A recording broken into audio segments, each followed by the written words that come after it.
There were some canonical stories about Tecumseh, which even if you knew nothing else, you could say this is someone you have to reckon with. One of them is that confrontation with Harrison in 1810. That magnificent, really, confrontation where he knew a conflict was coming, and so did Harrison. And here you have two representatives of entirely different philosophies and points of view. And neither individual was afraid of the other. Harrison had no need to be. The resources were all behind him. But Tecumseh, there was no sense that being in a weak position should mitigate or reduce his point of view or the worthiness of his cause.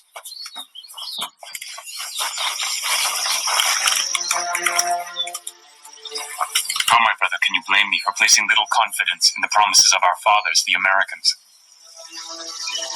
You have endeavored to make distinctions. You have taken tribes aside. You wish to prevent the Indians from uniting and from considering their land the common property of the whole.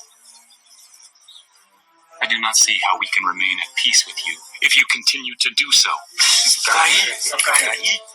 Brother, this land that was sold, and the goods that were given for it, they were done only by the few. If you continue to purchase land from those who have no right to do so, I do not know what will be the consequence.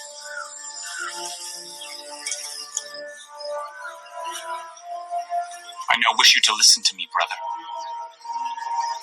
I tell you so because I am authorized by all the tribes to do so.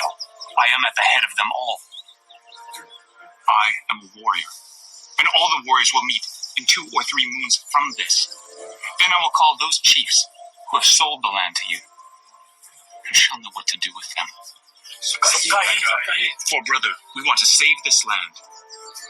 We do not wish you to take it.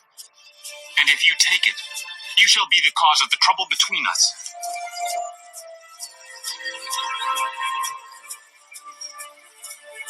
The United States has not treated the Indians dishonestly nor unjustly.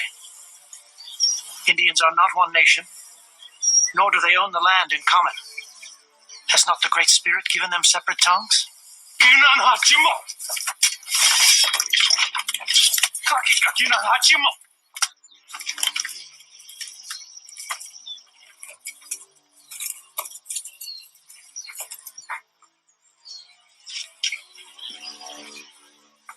This council is over.